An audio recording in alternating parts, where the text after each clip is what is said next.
Hello and welcome to all of you on homes skills by Mansi.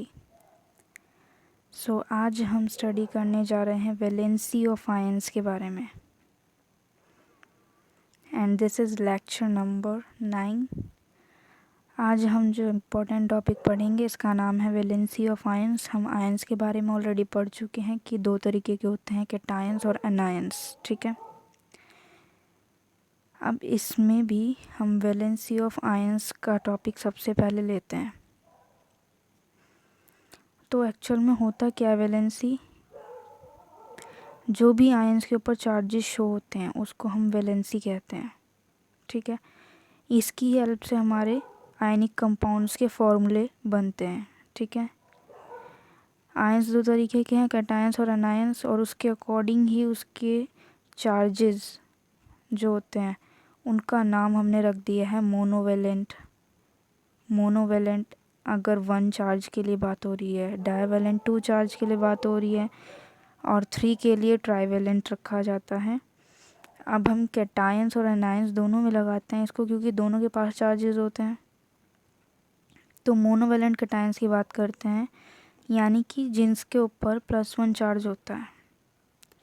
जिन पर +1 charge होता है यानी कि वो +1 वैलेंसी शो कर रहे हैं, तो हम उनको बोलते हैं मोनोवेलेंट कैटायंस, यानी कि उन्होंने 1 इलेक्ट्रॉन को लूज़ किया है। जैसे कि H+, Li+, Na+, K+, NH4+, Ag+, Cu+, जिसको हम क्यूप्रस आयन बोलते हैं, Hg+, जिसको हम मर्क्यूरस आयन बोलते हैं। ठीक है, डाइवेलेंट कैटायंस कौन से होते हैं? जिनके पास वैलेंसी +2 होती है, यानी कि +2 चार्ज शो करते हैं वो, और उनकी वही वैलेंसी होती है यानी कि +2, तो उनको हम डाइवेलेंट कैटायंस बोलते हैं। और ये 2 इलेक्ट्रॉन्स को लूज़ करते हैं।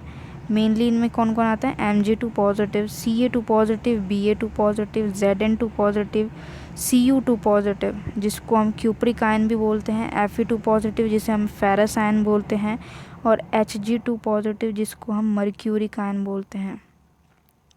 ट्राइवेलेंट कैटायन, ट्राइवेलेंट कैटायन का मतलब है जो +3 वैलेंसी शो करेंगे, यानी कि इन पर +3 चार्ज होता है, जैसे कि Al3 पॉजिटिव और Fe3 पॉजिटिव। Fe3 पॉजिटिव को हम फेरिक आयन भी बोलते हैं। अब एक चीज़ नोट करने वाली है यहाँ पे कि यहाँ पर Fe2 पॉजिटिव है तो इसका नाम है फेरस आयन। यहाँ पर Fe3 पॉजिटिव है, यानी कि 3 जब वैलेंसी होगी इसकी 3+, तब इसको फेरिक बोलेंगे। जब 2+ वैलेंसी होगी तब हम इसको फेरस बोलेंगे। ठीक है, ऐसे हम बात करते हैं एनायंस के बारे में। देखिए एनायंस के बारे में, मोनोवेलेंट एनायंस वो होते हैं जिन्होंने 1 इलेक्ट्रॉन गेन करा हुआ होता है।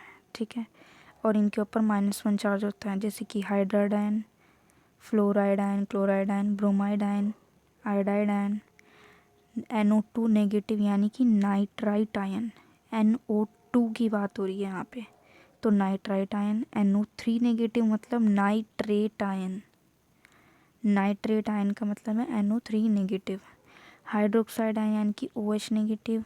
HCO3 यानी कि बाइकार्बोनेट, और नेगेटिव आ गया तो इसका मतलब आयन। ठीक है, तो बाइकार्बोनेट आयन। ऐसे ही डाइवेलेंट एनायंस होते हैं, यानी कि जिनकी वैलेंसी -2 होती है, जैसे कि O2 negative, S2 negative, SO3 negative, SO4 negative, और कार्बोनेट यानी कि CO3 2 नेगेटिव। तो ये वैलेंसीज याद रखना बहुत इम्पोर्टेंट है, ये बहुत काम आएगी आगे तक आपके।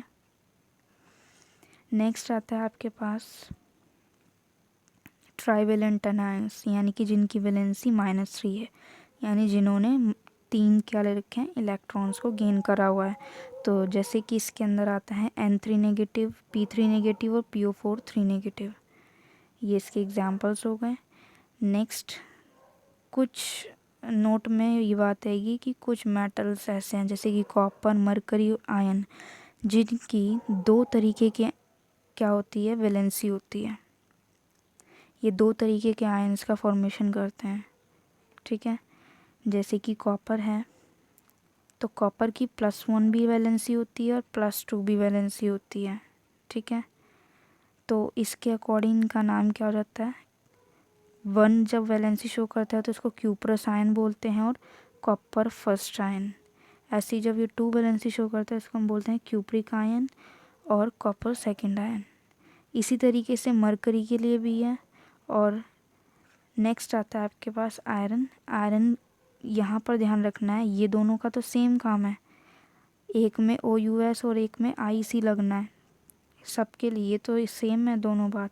लेकिन यहाँ पर ये देखना है आयरन के लिए जब 2 वैलेंसी होती है तब फेरस आता है, तब हम इसको फेरस आयन बोलते हैं।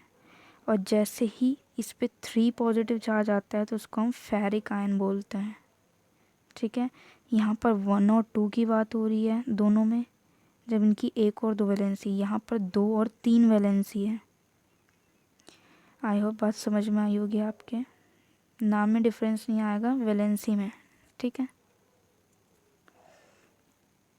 नेक्स्ट है हम आयनिक कंपाउंड्स का फॉर्मूला कैसे लिखते हैं। आयनिक कंपाउंड्स का फॉर्मूला लिखने के लिए हमें क्या करना होता है, देखते हैं। The number of cations and anions is adjusted in such a way, cations और एनाइंस को हमें इस तरीके से एडजस्ट करना है ताकि टोटल पॉजिटिव वैलेंसीज केटायन वाली वो किसके बराबर हो जाए, total negative valency of anions.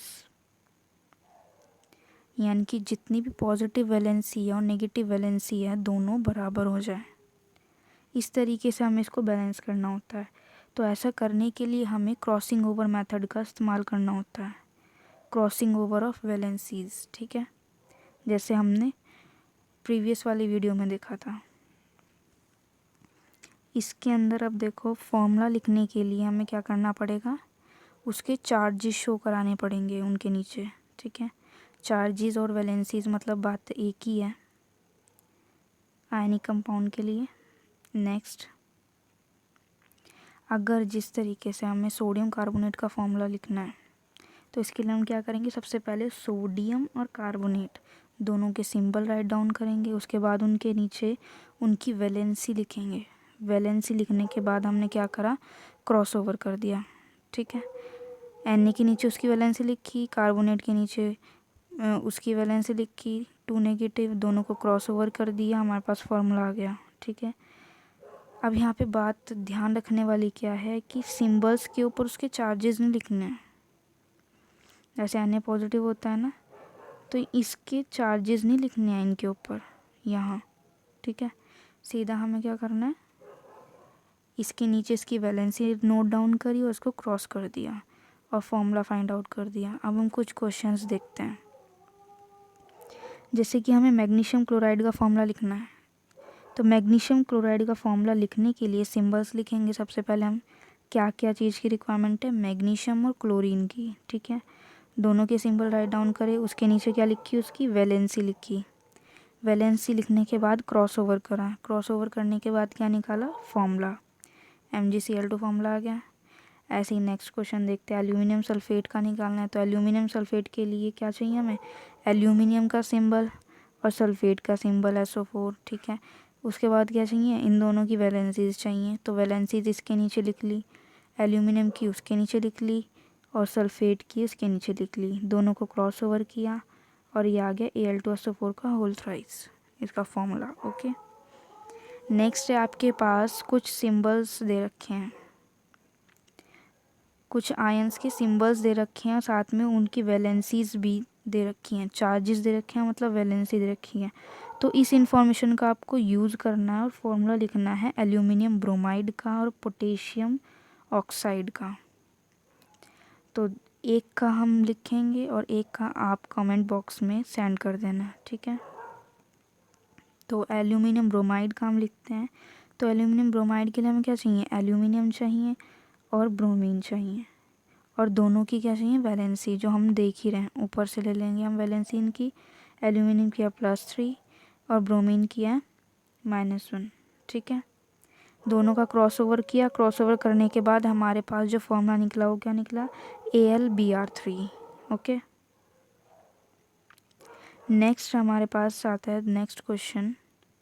इसमें आपको बतलाना है, वैलेंसी दे रखी है आपको दो एलिमेंट्स की। सपोज़ कोई दो एलिमेंट्स ए और बी हैं जिनकी वैलेंसी +1 और +2 है। तो हमें क्या करना है, ए के तो सल्फ़ेट का फॉर्मूला लिखना है और बी के नाइट्रेट का फॉर्मूला लिखना है। तो ए का हमें सल्फ़ेट के साथ कॉम्बिनेशन बनाना है, बी का नाइट्रेट के साथ। तो ए पहले हमने सिंबल लिखे ए और SO4 सल्फ़ेट का, ठीक है। इसके बाद हमने क्या किया, उसके नीचे उनकी वैलेंसी पुट अप कर दी।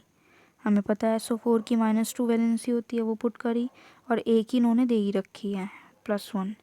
दोनों को क्रॉस ओवर किया और A2SO4 क्या आ गया इसका फॉर्मूला, ठीक है।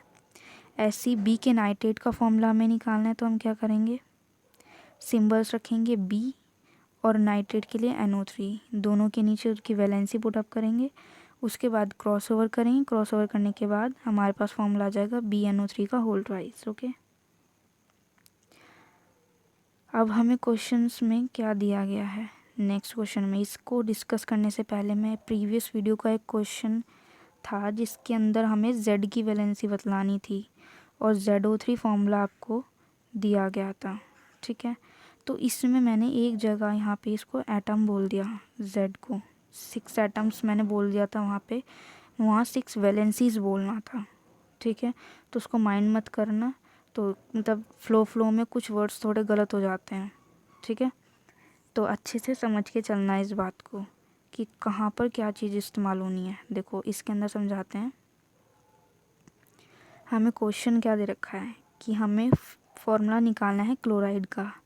अगर हमें हमें फॉर्मूला दे रखा है क्लोराइड का, क्लोराइड ऑफ मेटल, किसी मेटल, कोई मेटल है M, उसके क्लोराइड का फॉर्मूला दे रखा है MCl2, ठीक है। तो हमें उसके सल्फ़ेट का फॉर्मूला निकालना है। अगर हमें M पता लग जाए, उसकी वैलेंसी पता लग जाए, तो हम उसके सल्फ़ेट का फॉर्मूला निकाल सकते हैं। तो अभी सबसे पहले हमें क्या करना होगा, इस इंफॉर्मेशन से हमें ये इकट्ठा करना होगा कि M की वैलेंसी क्या है। तो M की वैलेंसी पता लगाने के लिए हमें क्या करना होगा, हमें ये देखना होगा कि नॉन वैलेंसी क्या है। हमारे पास क्या है, नॉन वैलेंसी क्या है, हमें ये पता करना होगा। तो देखो MCl2 के अंदर हमारे पास Cl की इंफॉर्मेशन हमारे पास हो सकती है। तो पहले हम इसको अलग अलग करके लिख लेंगे। Cl की वैलेंसी मेनली एक क्या होती है, 1 होती है। Cl की वैलेंसी 1 होती है, ठीक है। लेकिन यहाँ पे Cl कितने यूज़ हो रहे हैं, 2 यूज़ हो रहे हैं, और वैसे इसकी वैलेंसी कितनी होती है, 1। 2 यूज़ हो रहे हैं, तो 2 यानी कि 2 क्लोरीन के लिए हमें कितने चाहिए होंगे, M की वैलेंसी 2। आई बात समझ में। अगर क्लोरीन की वैलेंसी 1 है, 2 क्लोरीन यूज़ हो रहे हैं ना यहाँ पे ऑलरेडी। तो मतलब वैसे तो क्लोरीन की वैलेंसी 1 है और क्लोरीन यूज़ कितने हो रहे हैं, 2। तो M की वैलेंसी क्या हो जाएगी, 2।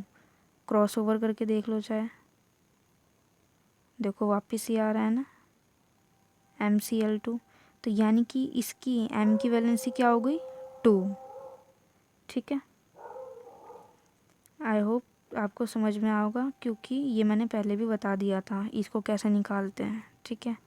M की वैलेंसी 2 होनी चाहिए और 2 में भी क्या होनी चाहिए, +2, क्योंकि मेटल हमेशा प्लस में वैलेंसी शो करता है, ठीक है। हमेशा लूज़ करने का ही काम करता है मेटल। इसके बाद हम इसके सल्फ़ेट का फॉर्मूला निकालेंगे। तो सल्फ़ेट का फॉर्मूला निकालने के लिए M की हमें +2 पता लग गई, सल्फ़ेट की हमें क्या पता है, -2 होती है। दोनों का क्रॉस ओवर किया, क्या बन गया, MSO4, ठीक है। अब ये मत पूछना MSO4 कैसे बना, 2 से 2 कैंसिल हो जाएगा ना, तो 1 1 हो जाएगा। नेक्स्ट क्वेश्चन आता है, अगर हमारे पास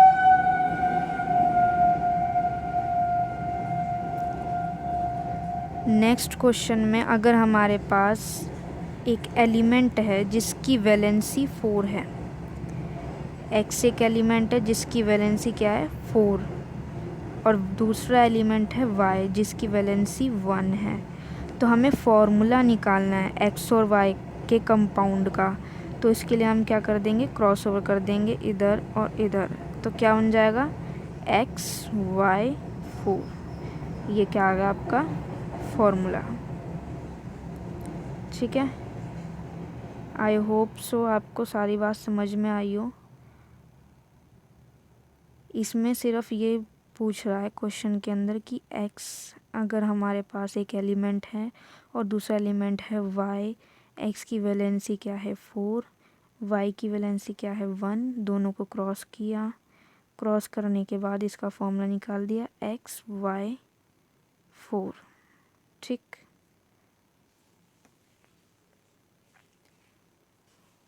ओके, आई होप आपको ये अच्छे से समझ में आया होगा सब कुछ।